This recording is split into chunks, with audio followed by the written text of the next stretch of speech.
Hello, everybody. Welcome to the Bereans Bible Institute. I'm Tim Warner, your teacher. We're in module number 11, going through the book of Revelation. This is lesson number 31. We are getting into Revelation chapter 13 today. Revelation 13 is a really interesting chapter. It deals with the beast, or what a lot of people refer to as the Antichrist.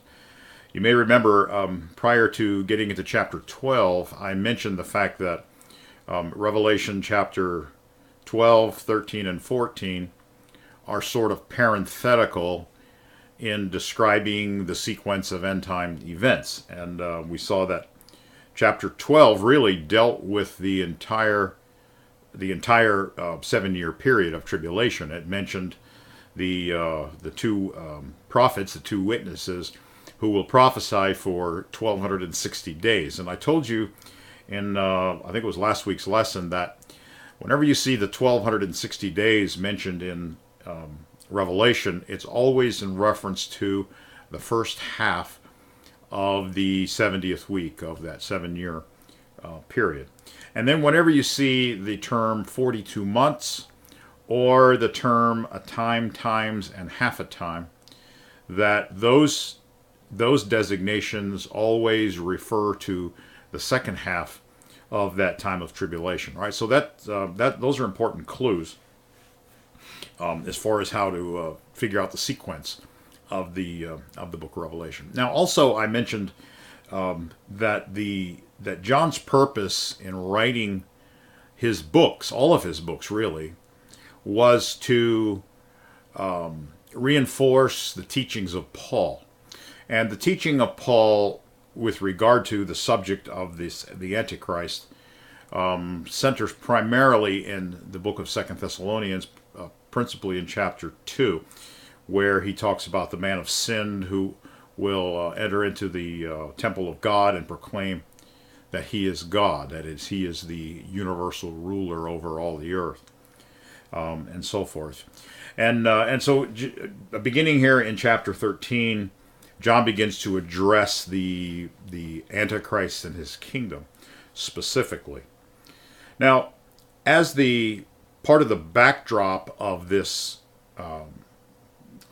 talking about the beast in Revelation is the book of Daniel. The book of Daniel, particularly chapters 7 and 8, and then chapters 11 and 12, deal with the subject matter. In fact, it's really impossible to understand Revelation 13 accurately without first having some background in Daniel, in those chapters in Daniel, and also having a grasp of the history that Daniel wrote in advance and how that Daniel's prophecies have been fulfilled partly with regard to the coming of the Persian Empire, the Greek Empire of Alexander the Great, then the what occurred after Alexander's death when his kingdom was divided up among his 4 generals, and then succeeding one of those generals in Syria was Antiochus Epiphanes.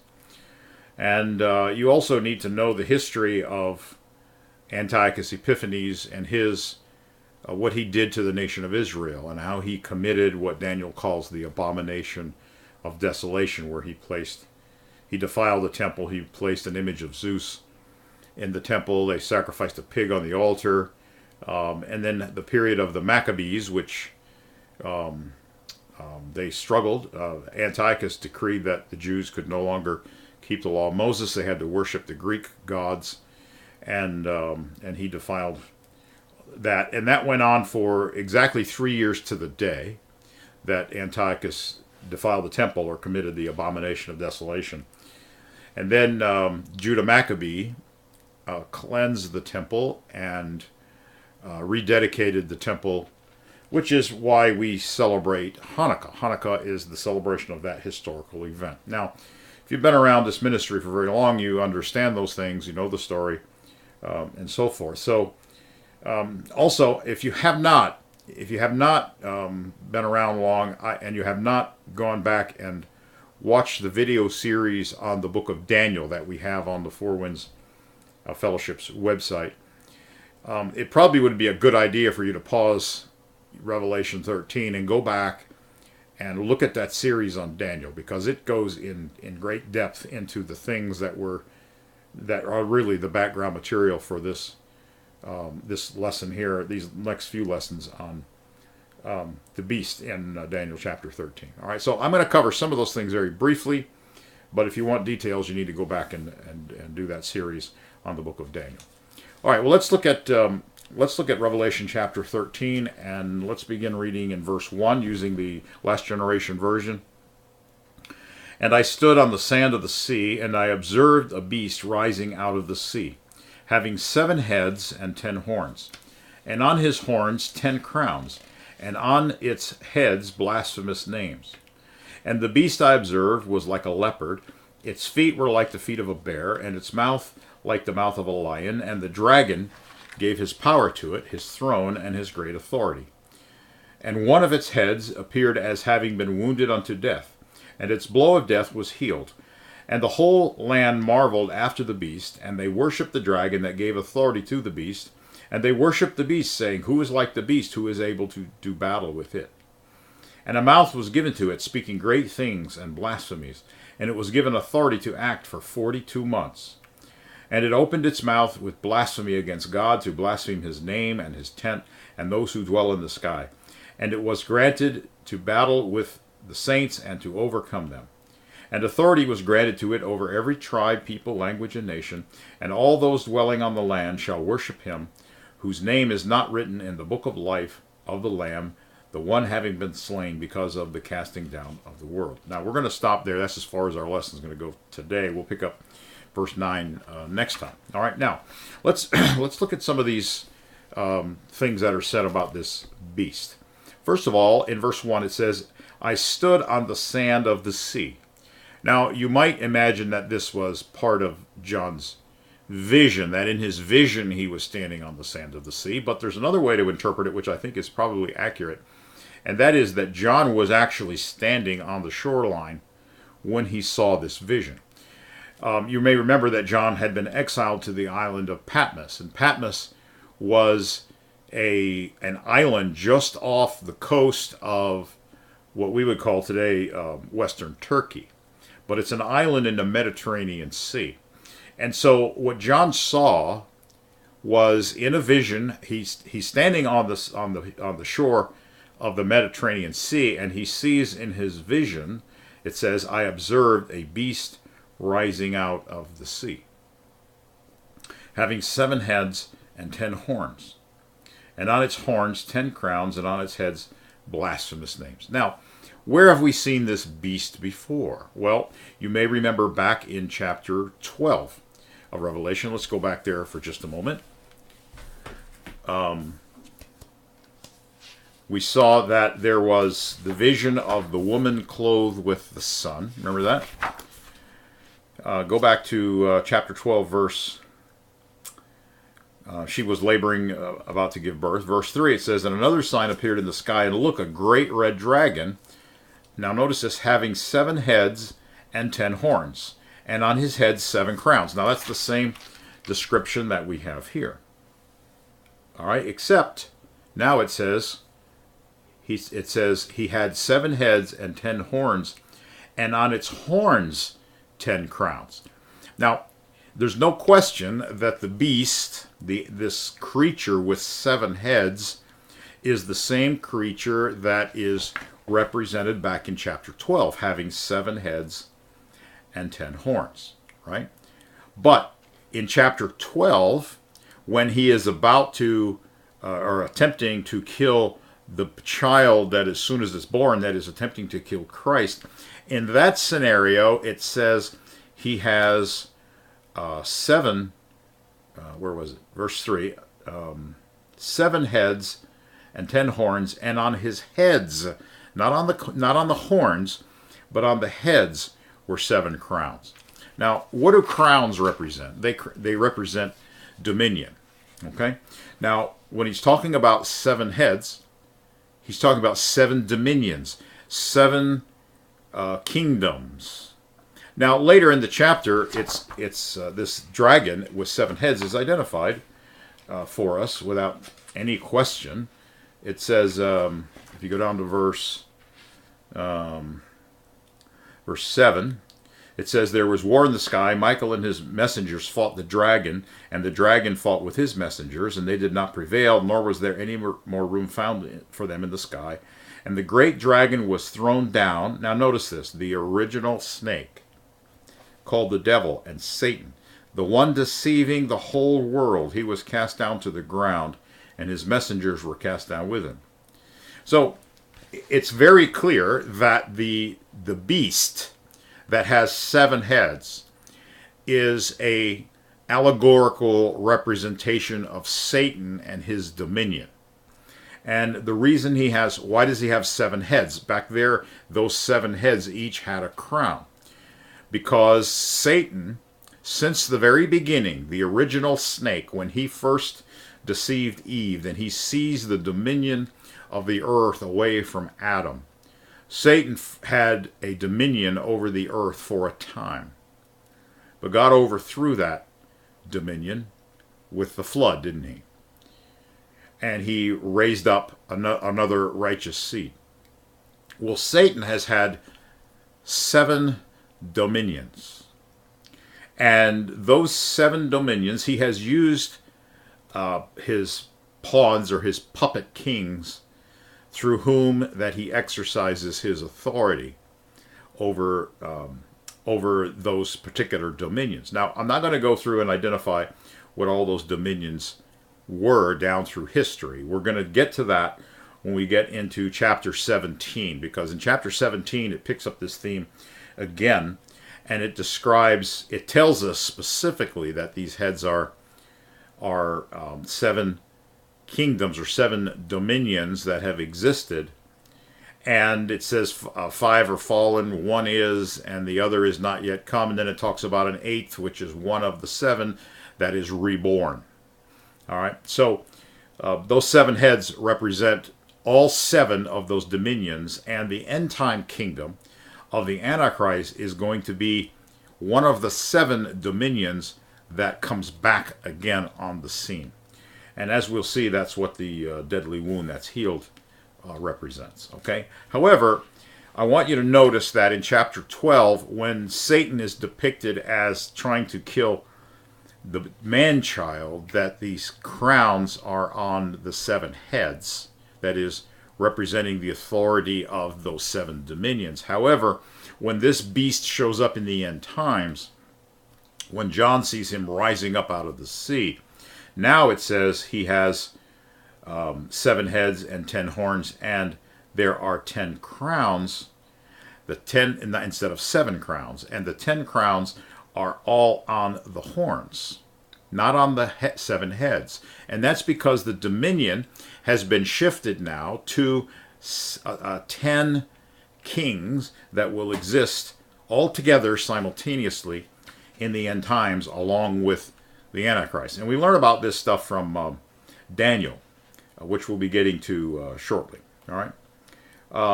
Now, before we go to Daniel, I want to point out that John sees this beast arising out of the Mediterranean Sea.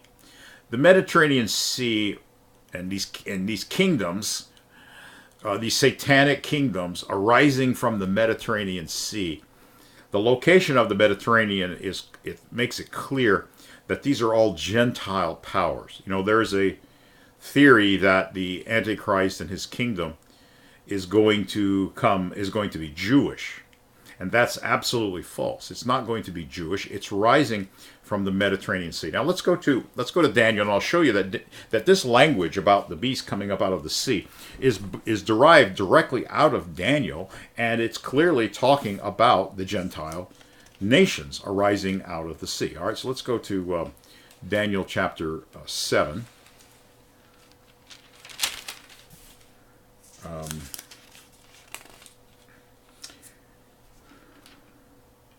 Verses 1 and 2. Daniel 7:1. In the first year of Belshazzar, king of Babylon, Daniel had a dream and visions of his head while on his bed. Then he wrote down the dream, telling the main facts. Verse 2. Daniel spoke, saying, quote, I saw in my vision by night, and behold, the four winds of heaven were stirring up the great sea. Now you should underline the great sea, because that is a description of the Mediterranean Sea. In fact, that exact phrase, the great sea, is used several times in the Old Testament, and it's always a reference to the Mediterranean Sea. Okay? All right, so it says, verse 3, and four great beasts came up from the sea. Now again, we see the same thing that John saw in Revelation. That is, he saw this beast coming up out of the sea. Now, in John's Revelation, it's the last kingdom. It's the Antichrist kingdom. It's Satan's domain coming back on the scene in another form. But in Daniel's vision, writing, some approximately 500 years before Christ, Daniel wrote during the end of the Babylonian kingdom, and he saw his vision of a sequence of kingdoms coming up out of the Mediterranean Sea. All right, and it says, verse 4, it says, the first was like a lion, and it had eagle's wings. I watched till the wings were plucked off, and it was lifted up from the earth and made to stand on 2 feet like a man, and a man's heart was given to it. Well, anyone reading that verse, it's obvious what he's talking about. He's talking about the Babylonian Empire, because Nebuchadnezzar, who was the king of the Babylonian Empire, the prominent king, was the one whom God rebuked by driving him insane and sending him to live with the animals for 7 years until God then allowed his sanity to return to him. And what was it? Why did God do that to him? Because of his arrogance and his pride. Nebuchadnezzar was an extremely proud and arrogant king. And so if you go back to Daniel chapter 4, you can read Nebuchadnezzar's confession after his sanity returned to him, and how he says now he only extols the God of heaven, and that all the kingdoms are in his hand, and he puts those in power whom he desires to. In other words, Nebuchadnezzar could no longer claim this great power and so forth. So that's when the man's heart was given to the Babylonian kingdom, because under Nebuchadnezzar he had a much more humble attitude after that. But then it says, and suddenly another beast, a second like a bear, and it was raised up on one side, and it had 3 ribs in its mouth between its teeth. And they said to it, arise, devour much flesh. Well, this is a reference to the kingdom that followed the Babylonians, that conquered the Babylonians, which was the Persian Empire under Cyrus the Great. And it's described here as not as proud and then being humbled, but it's described as being very brutal, because it says, they said, arise, devour much flesh. So the Persian Empire conquered a lot of people, and it did it in a very violent way. Verse 6, after this I looked, and there was another like a leopard, which had on its back 4 wings of a bird. And the beast also had 4 heads, and dominion was given to it. Now, this beast, in verse 6, is a reference to the Greeks under Alexander the Great.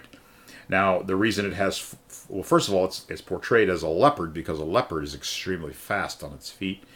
And it had 4 wings, all right, which then the 4 wings are representations of the fact that when Alexander died, he had no heir, and so his kingdom was divided up among his 4 generals. And then his 4 generals then battled amongst each other to try to seize control of the entire Greek Empire, but none of them ever did. The Seleucids, which was one of the 4, did maintain a large part of the empire, and that eventually fell in line to Antiochus Epiphanes. Antiochus, again, was the guy who came in and defiled the temple and committed the abomination of desolation and so forth that we talked about before. All right. Then it says, after this I saw in the night visions, and behold, a 4th beast, dreadful and terrible, exceedingly strong, and it had huge iron teeth.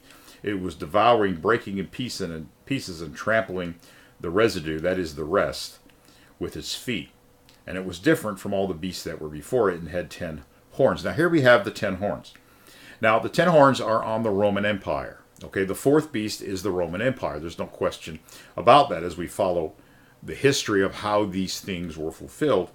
But the 10 horns that are on the 4th beast are also the 10 kings that we see in the book of Revelation, and they also show that the 10 horns that have 10 crowns, that these kingdoms, these kings are going to come to power. These 10 kings that come out of the fourth beast, which was the Roman Empire, these 10 kings are all going to have their reign in the end times, which is why when John sees the seven-headed beast coming up out of the sea, the Mediterranean Sea, the crowns are not on the seven heads anymore. That is referring historically to these seven empires that have been the dominion of Satan himself as he seeks to overthrow God.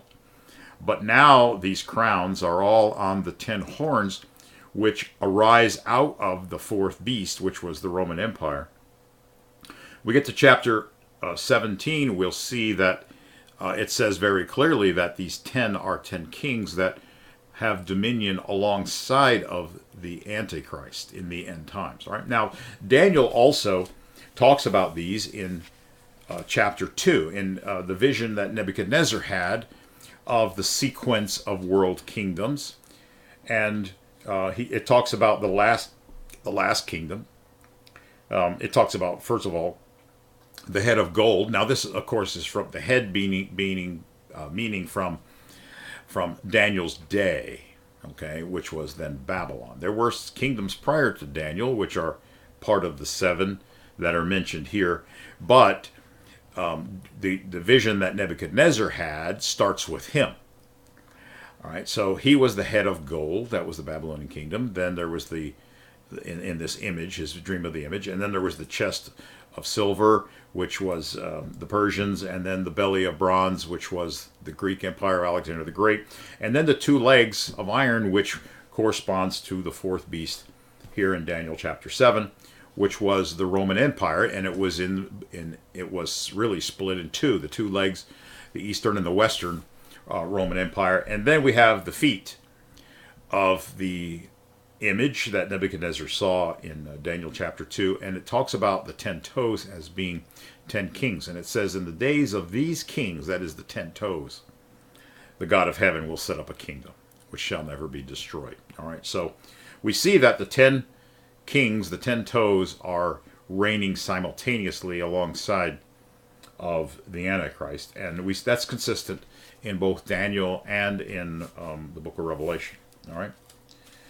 Now, if we continue in Daniel chapter 7, after the fourth beast and the 10 horns, which are on this last beast that John sees coming up out of the Mediterranean, it says, I was considering the horns, that is the 10 horns, and another horn, a little one, coming up among them. Now, this little horn is not part of the 10. It's an 11th horn, okay?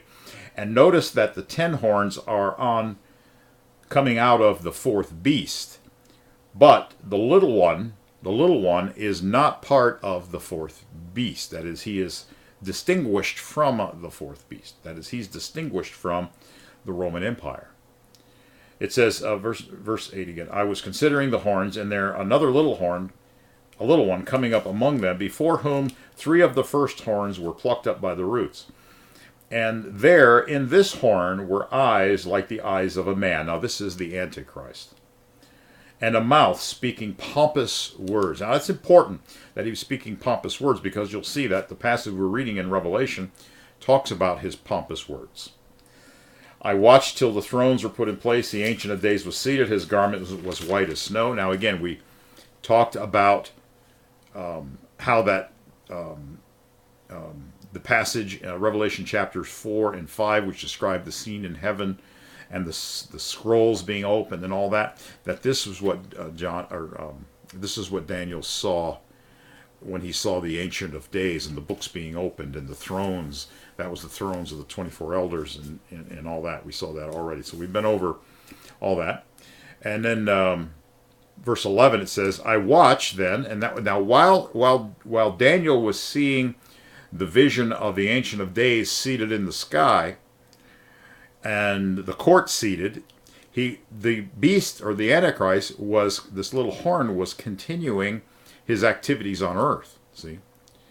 I watched then because of the sound of the pompous words which the horn was speaking. I watched till The beast was slain. Now, what beast? Because the word beast here is only used in this chapter, not of the horns, but of the large empires that arose in succession. You had the first beast was Babylon, the second beast was, which was a lion, the second beast was a bear, which was Persia, the third beast was the Greeks, the kingdom of the Greeks. The fourth beast was this great, dreadful beast. And so the one that is slain here, it says, I watched because of the sound of the pompous words which the horn was speaking. I watched till the beast was slain. Well, what is the beast that is slain? It's the fourth beast, that is the Roman Empire. So what it means is that the little horn is speaking pompous words, and because of his pompous words, the Roman Empire is going to be slain. It's going to be overthrown. That is what the remnants of the Roman Empire, which still exists to this very day in Europe. But that is going to be overthrown by this little horn and his speaking great words. All right? And its body destroyed and given to the burning flame. What is that? Well, that's talked about in Revelation 17 also. That's the destruction of Mystery Babylon, the mother of harlots, which is Rome. All right, so this is what's talked about here in verse 11, is what occurs in the middle of the tribulation when the Antichrist comes to power. When the little horn comes to power, that's when the fourth beast, that is Rome, is going to be slain and its body given to the burning flame. And of course it talks in Revelation 17 about how Rome is burned with fire and completely destroyed, and how the merchants are going to be wailing and seeing the smoke of her burning, ascending, and all that. That's what's talked about in verse 11 here. And then it says, as to the rest of the beasts, and that is the rest, that is the first, second, and third beast, that is the kingdom of Babylon, the kingdom of Persia, the kingdom of Greece. Those beasts, what remains of those beasts, and those kingdoms still exist to an extent today. It says, the rest of the beasts, they had their dominion taken away. That is the dominion of those nations. That is Iran, which is Persia. Iraq, which is Babylon. And then Greece, which is the Eastern Europe, or Southeastern Europe. They're going to have their dominion taken away, right? But their lives prolonged for a season of time. What that means is that the little horn, when he sees his power, he's going to take their dominion away. Okay? Now, of course, in verse 13, he goes on to talk about the Son of Man coming with the clouds of heaven, and then and setting up his kingdom and all that. But then in verse 15, Daniel is looking for an explanation of what he saw previously. And he says, I was grieved in my spirit within my body, and the visions of my head troubled me, and I came near to the one who stood by and asked him, that's the angel, the truth of all this. So he told me and made known to me the interpretation of these things. Those great beasts, which are four kings which arise out of the earth. But the saints of the Most High shall receive the kingdom and possess the kingdom forever and ever, even forever and ever. And I wish to know the truth about the fourth beast. That's the Roman Empire, which was different from the others, exceedingly dreadful, and its teeth of iron, and its nails of bronze, which devoured and broke in pieces, and trampled the residue with its feet. And the 10 horns which were on its head, and the other horn which came up, before which 3 fell, namely the horn that had eyes and a mouth which spoke pompous words, whose appearance is greater than his fellows. So Daniel needed clarification on the fourth beast from the 10 kings that arise out of, in the last days, they arise out of that fourth beast, that is, out of the old Roman Empire, that is Europe, and both Eastern and Western Europe. And then he said, verse 23, the fourth beast shall be a fourth kingdom on the earth. Again, that's the Roman Empire, which shall be different from all other kingdoms. It shall devour the whole earth, trample it, and break it in pieces. Now again, did the Roman Empire devour the entire planet Earth? No. Did it devour the whole land? Yes. Okay. The whole land of Israel. So when you see language in Revelation about having power over the whole land, it's not talking about the whole inhabited earth. It's talking about this area in the Middle East. And you can see that's clearly the case when it's talking about the Roman Empire here. All right, anyway, trample it and break it in pieces. The 10 horns are 10 kings who shall arise from that kingdom. Now, notice that. Who shall arise from or out of that kingdom, out of the Roman Empire. So if you want to, if you're looking to what's going to happen just before the Antichrist arrives, what you need to be looking for is 10 kings that are going to come out of the old Roman Empire. That is, the old Roman Empire is going to be broken up into 10 dominions, all right, and 10 kings are going to arise out of that. We haven't seen that happen yet, but it's going to be happening, and the chaos that's going on in the world right now is leading up to that happening. So keep your eyes peeled on Europe. All right. And another shall arise after them. Notice it's after them. Not when they arise, but after they arise. So the 10 kings are going to be reigning out from the old Roman Empire. Remember, the old Roman Empire was not only Western Europe. It included Syria. It included Turkey. All right. It included the Middle East. All right.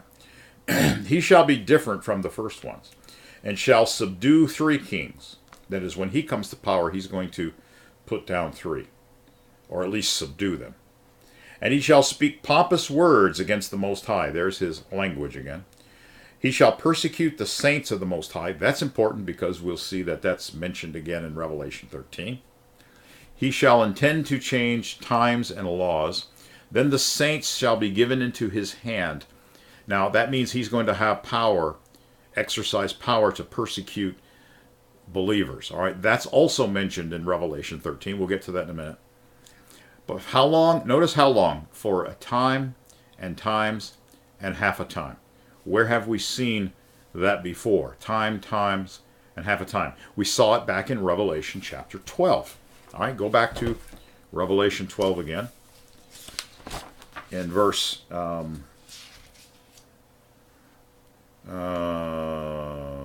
verse 13. And when the dragon saw that he was thrown down to the ground, he pursued the woman who gave birth to the man-child.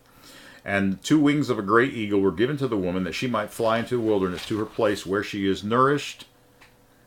There, notice this, a time, times, and half a time. All right, so the same period of time that the beast is going to be persecuting believers, which is during the last half of the tribulation. From the midpoint on, he's going to be doing that. There's going to be a place of refuge for believers to be nourished. However, not all believers will be nourished there. Some will be persecuted and some will be killed by the beast, as we will continue, as we'll see when we continue. All right. Now, let's go back to Revelation chapter 13. Let's pick up. It says, in verse 2, it says, the beast I observed was like a leopard. Now again, a leopard was the 3rd kingdom that Daniel saw, which was the kingdom of the Greeks, of Alexander the Great. And its feet were like the feet of a bear, and its mouth like the mouth of a lion. So in those 3 statements, we have elements of the first 3 empires that Daniel saw in Daniel chapter 7. That was the Babylonians was like a lion. The Persians was likened to a bear. The Greeks were likened to a leopard. All right. Now, why those things? Well, it's because of the qualities associated with those animals, and that are actually stated in Daniel chapter 7. The lion was proud, right? Now, Nebuchadnezzar was humbled, but this one will not be humbled. So he's going to have the mouth of a lion. Now, what is the mouth of a lion? Well, the mouth of a lion is someone who's braggadocious. And that's what Nebuchadnezzar was originally, right? He was, he spoke, talked all about his own power and his own dominion and blah, blah, blah, right? Well, the little horn is going to be like that. All right, so this last kingdom, the kingdom of Antichrist, is going to be like that. It's going to be like Nebuchadnezzar in that regard. And then it says, he was like a leopard. That's first. Leopard was fast. He was really fast on his feet. So this kingdom, the Antichrist kingdom, when it comes up out of the sea, it's going to rise very quickly. All right. So that's placed first. Then it said, feet like a bear. Why was the Persian Empire likened to a bear because it said devour much flesh. It was extraordinarily brutal. So it's going to be very fast coming to power. It's going to be very, very brutal. And then it says it has the mouth like a lion, comparing it to Nebuchadnezzar before he was given the heart of a man, as Daniel says. And that is to boast great things. And that's because of its leader, this kingdom's leader, which is that little horn, right? Daniel said he was going to blaspheme and so forth. All right, and it says, and the dragon gave its power to it, its throne, and its great authority. So Satan is the one who is the source, the power, the dominion, the authority behind this monstrosity that is coming up out of the sea again for the 8th time. Okay, now remember, this creature, this beast, had 7 heads, which represent past successive dominions of Satan's power, but it's coming up out of the sea. There have been 7 past. Now it's coming up again, but this is for the 8th time, as we'll see when we get to chapter 17. Chapter 17 of Revelation makes it clear that this final time that this beast with 7 heads appears is simply a reviving of one of the past kingdoms. And so it's both the 7th, it's both one of the 7, it says specifically in chapter 17, but it's also the 8th. All right? And that tells us it's which existed previously. Well, Revelation 13 also tells us that it existed previously, because look what it says here. And verse 3, and one of its heads appeared as having been wounded to death, and its blow of death was healed, and the whole land marveled after the beast. Well, why is that? It's because it's the return of a past kingdom that has been overthrown, a past king who has been overthrown by God. All right? And so who is that past king that was overthrown by God in that past kingdom? Well, the absolute identity is given to us when we compare this passage, Revelation 19, when we compare it to Daniel chapter 2, chapter 7, chapter 8, and chapters 11 and 12. All right, so I'm going to reserve a lot of that for when we get to chapter 17, because that's where these kingdoms are laid out in their sequence. That is the 7 dominions that Satan has had over the earth. All right. In all of them, he has attempted to overthrow God. All right. I'll give you a hint. The first one was in the Garden of Eden. All right. When he seized the dominion away from Adam. But anyway, let's continue. Verse 4, it says, and they worshiped the dragon that gave authority to the beast. Now, they're worshiping the dragon directly. This is satanic worship. All right? And it says, and they worshiped the beast being the final expression of Satan's dominion, which is the little horn, saying, who is like the beast, who is able to do battle with it? And a mouth was given to it, speaking great things. So this last manifestation of this monstrosity with 7 heads, which represents ultimately Satan and all of his attempts to establish his kingdom over the whole earth and to overthrow God. You know, it's sort of like his entire history wrapped up in this image or this vision of this creature with 7 heads. And then the final manifestation of it has the 10 horns with 10 crowns. The crowns now are on the 10 horns, which are the 10 kings. And then the final little horn, that is the little king, the one who is the extension of this kingdom in the end times, who is referred to by Paul as the man of sin in 2 Thessalonians chapter 2, but he's also referred to by John elsewhere as the Antichrist. Anyway, they are worshiping both Satan and they're worshiping this man of sin, the Antichrist himself, saying, who is like this beast? That is the last manifestation of the beast. Who is able to do battle with it? And a mouth was given it to speak great things and blasphemies, and it was given authority to act for 42 months. And again, that's the very same 42 months that's mentioned back in chapter 11, all the way back in chapter 11, where it talked about the two witnesses. Remember that? Well, let's go back there for just a minute. It says in verse 2, well, let's read verse 1, chapter 11, verse 1. And a reed like a measuring rod was given to me, and I was told to rise and measure the temple of God and the altar and those worshiping in it. Excuse me one second.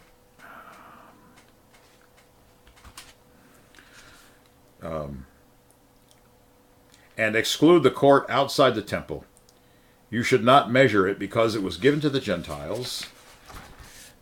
Now notice this. They will also trample the holy city 42 months. Now that 42 months is talking about the last period of tribulation, because the first part of this 70th week, when the two witnesses are there and the temple is standing and there are people worshiping at the temple, that's the Jews worshiping at the temple, that's before the abomination of desolation, because when the Antichrist defiles the temple and the second abomination of desolation occurs, the daily sacrifice is taken away and the temple is defiled, so no one's going to be worshiping there during that last time. So that's why he says they will also trample the holy city 42 months. That's during the time the temple is desolate. So again, we have the 42 months as referring to that latter 3.5 years, which is the reign of this beast, or the little horn. All right, back to chapter 13, verse 6. And it opened its mouth with blasphemy against God, to blaspheme his name, his tent, and those who dwell in the sky. And again, this was mentioned in Daniel chapter 7. Let me see, where was it?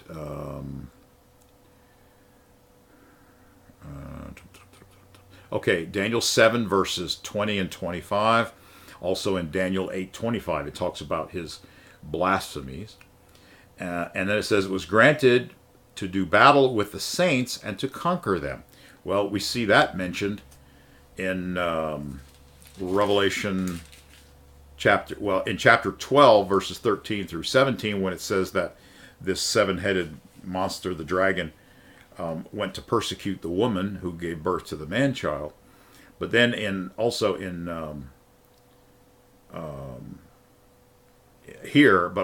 Daniel 7:25. Look at Daniel 7:25 for just a minute. It says, and he shall intend to change times and laws, and the saints shall be given into his hand for a time and times and half a time. Again, that's the same 42 months. All right. So this passage is actually referencing Daniel 7:25, when it says it was granted to do battle with the saints and to conquer them. And authority was granted it over every tribe, people, language, and nation. Now again, this is not every tribe, people, and language and nation on the entire globe. It's talking about the Middle East. That is that area where these other kingdoms have reigned, okay? Which really extends from, really its maximum extent would be from Great Britain in the west all the way through the country of Iran to the east. All right, that entire area. And all those dwelling on the land, that is on the land, probably the land of Israel, shall worship him whose name is not written in the book of life of the Lamb. All right, so those who are not already recorded by God, because God knows who the faithful are. He knows the hearts of every one. And he writes names in his book, the book of life. What is the book of life? The book of life of the Lamb is the book that has the names of all those who are going to be resurrected when Christ calls forth the dead out of their graves. Right? That is the first resurrection. All right, then it says, the one, that is the Lamb, having been slain because of the casting down of the world. Now, most of your translations say the one slain from the foundation of the world, and that is a incorrect translation. The word that's translated foundation there does not mean foundation. It means to throw down. It literally means that which has been overthrown or thrown down. And so it says here that his the one having been slain, not Christ was not slain at the time of creation. That's absurd. He was slain because of, the word from there, which is apa in Greek, can either mean from or it can mean because of. That is, pointing to the cause, from the cause of. All right, and the cause there was the overthrow or the casting down of the world. That is the curse that befell mankind, death that came upon mankind, because Adam and Eve abdicated the dominion to Satan in the Garden of Eden.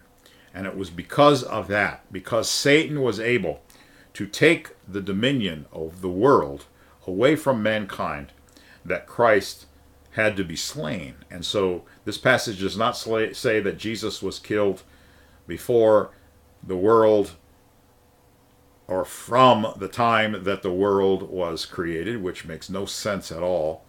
But literally it says the one having been slain because of the casting down of the world. That is because of the dominion having been taken away from man that God gave it to Adam, and seized by Satan himself. All right. Okay, we're going to stop there. We'll pick up next time in verse 9, and we'll see you then. God bless you all. It's been a pleasure being with you.